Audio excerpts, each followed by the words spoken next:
হৈছে। উত্তৰ পূৰ্বাঞ্চল প্ৰেৰণা ট্ৰাষ্টৰ উদ্যোগত কালাৰ ৱৰ্ল্ডৰ সহযোগত বিশ্ব পৰিৱেশ দিৱস উদযাপন কৰা হয়। ট্ৰাষ্টৰ কেন্দ্ৰীয় কাৰ্যসূচী হিচাপে গুৱাহাটীৰ হাতীগাঁৱৰ কালাৰ ৱৰ্ল্ডৰ কেম্পাছত নিমপুলি ৰোপণেৰে বিশ্ব পৰিৱেশ দিৱস পালন কৰা হয়।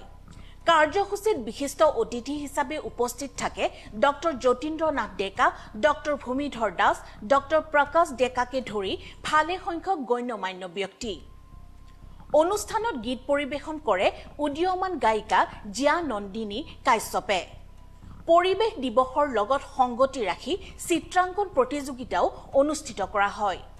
ইয়াৰ উপৰিও তেজপুৰ, ধুবুৰী, নাহৰকটীয়া, গোলাঘাটকে ধৰি ৰাজ্যৰ বিভিন্ন প্ৰান্তত বিশ্ব পৰিৱেশ দিৱস পালন কৰা হয়।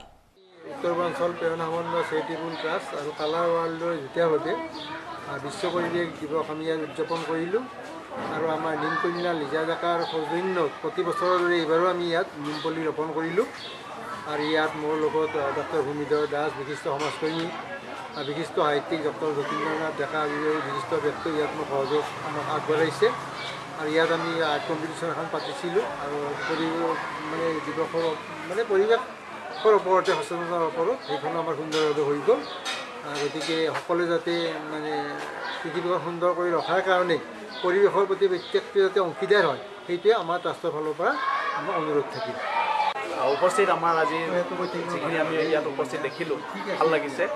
আমাৰ দেখিছোঁ উত্তৰ পূৰ্বাঞ্চল প্ৰেৰণা চেৰিটেবল ট্ৰাষ্টৰ উদ্যোক্তাসকলে কালাৰ ৱৰ্ল্ডৰ সহযোগত এটা বিশ্ব পৰিৱেশ দিৱস পালন কৰা হৈছে।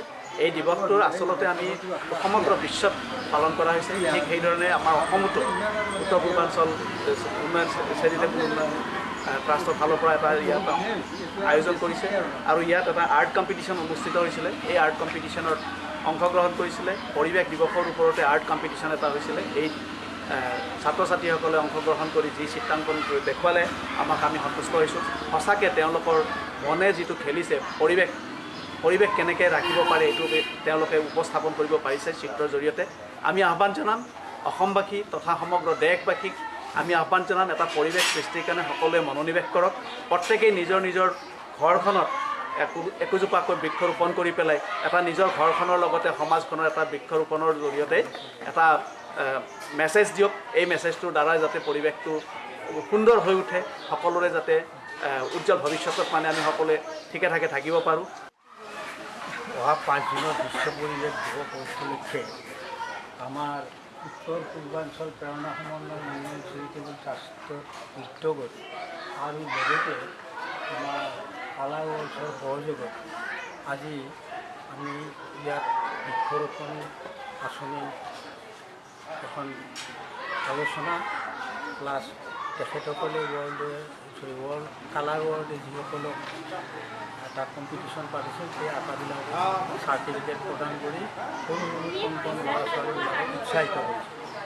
মই আজি এই সংক্ৰান্তত এটা কথাই ক'ব খোজোঁ যে গছে পানী যেনেকৈ মানুহৰ প্ৰাণ, ঠিক তেনেকৈ গছেও মানুহৰ জীৱ জন্তুৰ প্ৰাণ। গতিকে গছ বননি এই সকলোবিলাক আমাক লাগিব, নদী আমাক লাগিব, পানী আমাক লাগিব।